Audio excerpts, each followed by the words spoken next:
કૃષ્ણમ વંદે જગદગુરુમ, જેમનો ચારેક દાયકાથી વધારે શૈક્ષણિક અને સામાજિક કાર્યક્ષેત્રનો અનુભવ છે અને જેમના કુશળ માર્ગદર્શનમાં આ સંસ્થા વિકસતી રહી છે, વિસ્તરતી રહી છે અને પાંગરતી રહી છે.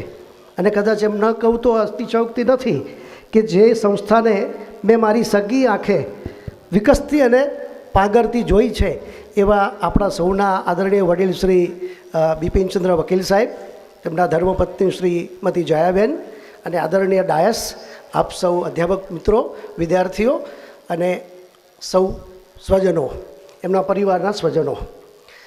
વકીલ સાહેબે ઘણી બધી વાત લાંબી કરી છે એટલે બહુ વિશેષ કાંઈ ના કહેતા, જે 14 વિદ્યાર્થીઓએ સુવર્ણચંદ્રક પ્રાપ્ત કર્યો છે સરદાર પટેલ વિશ્વવિદ્યાલયમાં, એ વિદ્યાર્થીઓને હું ખૂબ ખૂબ શુભેચ્છા પાઠવું છું, એમને કારકિર્દી માટે શુભેચ્છા આપું છું. આજે ત્રિવેણી સંગમ છે. એક તો આપણા આદરણીય પૂર્વ વડાપ્રધાન શ્રી અટલ બિહારી વાજપેયીજીની જન્મ જયંતિ છે. સરદાર વલ્લભભાઈ પટેલના 150મા વર્ષની આપણી ઉજવણીના ભાગરૂપે અને એક ત્રિવેણી જેમને ભાવાંજલિ આપી છે કમળાબેનને, એવા 3 પ્રકારના કાર્યક્રમમાં આપણે સાથે ભેગા થયા છે. વકીલ સાહેબ આમ હોય પટેલ, પણ આપણને વાણિયા જેવું લાગે છે, એકમાં જ 3 પતાવી દીધું છે એમને. વિદ્યાર્થી મિત્રોને ખાસ એ કહેવાનું કે આપણે અત્યારે ભારત ખૂબ ઝડપથી બદલાઈ રહ્યું છે, સતત બદલાતું રહ્યું છે. અને આપણે જોઈએ છીએ કે 2014માં જ્યારથી આપણા યશસ્વી પ્રધાનમંત્રી શ્રી નરેન્દ્રભાઈ મોદી સાહેબે દેશની ધુરા સંભાળી, ત્યારથી બધા જ ક્ષેત્રોમાં આપણે હરણફાળ પડી છે. અને આ સંદર્ભમાં આપણે હમણાં G20નું બહુ જ સફળતાપૂર્વક આયોજન કર્યું અને G20ના આપણે યજમાન પદે રહીને યુવાનોમાં રહેલી સુષુપ્ત શક્તિઓ કેવી રીતે જાગૃત થાય એ માટેના જુદા જુદા Y20, G20 એવા કાર્યક્રમો આપ્યા. અને એના દ્વારા યુવા જગત, જે આપણું 65%થી વધારે આ દેશમાં યુવાનો છે, એ યુવાનોને દિશા અને દશા પ્રાપ્ત થાય એ માટેના આપણે પ્રયત્નો સતત કરતા રહ્યા છે. અને એના ભાગરૂપે આપણા પ્રધાનમંત્રીશ્રીએ આપણને એક બહુ જ મોટી અમૂલ્ય ભેટ આપી અને એ છે રાષ્ટ્રીય શિક્ષા નીતિ. એ રાષ્ટ્રીય શિક્ષા નીતિ અંતર્ગત આપણે મેકોલોની જે શિક્ષા પદ્ધતિ હતી એની જગ્યાએ આ વર્ષથી આપણે રાષ્ટ્રીય શિક્ષા નીતિનો પ્રારંભ કર્યો છે, જેમાં બાળકોનો, યુવાનોનો સર્વાંગી વિકાસ થાય એ માટેનું બધું જ પ્રાવધાન કરવામાં આવ્યું છે.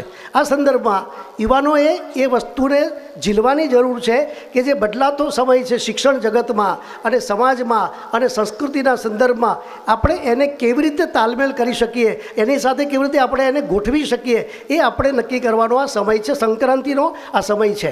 એટલે રાષ્ટ્રીય શિક્ષા નીતિ દ્વારા બાળકનો સર્વાંગી વિકાસ થાય, યુવાનનો સર્વાંગી વિકાસ થાય એવા કરિક્યુલમ આપણે ડિઝાઇન કર્યા છે. અને કરિક્યુલમ ડિઝાઇન કર્યા પછી આપણે એને એમાં ફોલો કરીએ. એટલે એક રાષ્ટ્રીય શિક્ષા નીતિ. બીજું કે સાથે સાથે આપણું લક્ષ્ય છે $5 ટ્રિલિયન ઇકોનોમી. અત્યારે આપણે ભારત આપણા વિશ્વમાં 5મા નંબરની આર્થિક સમૃદ્ધિવાળું દેશ છે. કેમ? તો આપણે જે બધી વસ્તુઓ, નાના નાના લઘુ ઉદ્યોગો, MSME અને વગેરેને જે પ્રોત્સાહન આપ્યું, એને કારણે આપણું એક સ્થાન ઊભું થયું છે. આજે આપણને ભારતને વિશ્વમાં લોકો ઓળખતા થયા છે. આપણી પરંપરાને આપણે જ્યારે ઉજાગર કરતા હોય ત્યારે આપણે એ લોકો તરફ આપણું ધ્યાન આવવા લાગ્યું છે. તો એ પણ આપણા પ્રધાનમંત્રી શ્રી નરેન્દ્રભાઈ મોદી સાહેબને ફાળે જાય છે. તો ઘણી બધી યોજનાઓ દ્વારા, ઘણા બધા કાર્યક્રમો દ્વારા યુવાનોમાં એક પ્રકારનું વિઝન અને મિશન ઊભું થાય એ પ્રકારના આપણે કાર્યક્રમો આ અમૃતકાળમાં આપણે અત્યારે આપી રહ્યા છીએ. અને અત્યારે આપણું સૌથી મોટું એક લક્ષ્ય છે વિકસિત ભારત 2047. અને બધા જ યુવાનોએ 2047 માટે આપણે શું કરી શકીએ એવો એક સંકલ્પ લેવાનો છે, મનોમન સંકલ્પ આપણે લેવાનો છે કે હું ભારત માટે, વિકસિત ભારત માટે, વિકાસશીલ નહીં, વિકસિત ભારત 2047 તો આપણું સ્વપ્ન છે, પણ એની પહેલાં પણ આપણે વિકસિત થઈ શકીએ એમ છીએ. આપણી પાસે ઘણી બધી સંભાવનાઓ છે. એ સંભાવનાઓને આપણે કેવી રીતે ઉજાગર કરી શકીએ એ આપણે સંકલ્પ લેવાનો છે. એટલે યુવાનો એ તરફ વધારે ગતિ કરે, નાના નાના સંકલ્પો કરે અને દેશ માટે, રાષ્ટ્ર માટે, સમાજ માટે, પોતાને માટે તો આપણે કામ કરીએ જ, પણ સાથે સાથે સમાજ માટે, દેશ માટે અને રાષ્ટ્ર માટે જો આપણે કામ કરીએ તો મને લાગે છે કે આપણું જે વિકસિત ભારતનું જે પ્રધાનમંત્રીશ્રીનું જે આપણું સ્વપ્ન છે એને બહુ ટૂંકા ગાળામાં આપણે કરી શકીશું. હવે વિદ્યાર્થીઓ યુવા અવસ્થામાં જ્યારે વાત કરવાનું થાય ત્યારે મને એવું વારંવાર થાય છે કે તમે બધા બહુ નસીબદાર છો વિદ્યાર્થીઓ.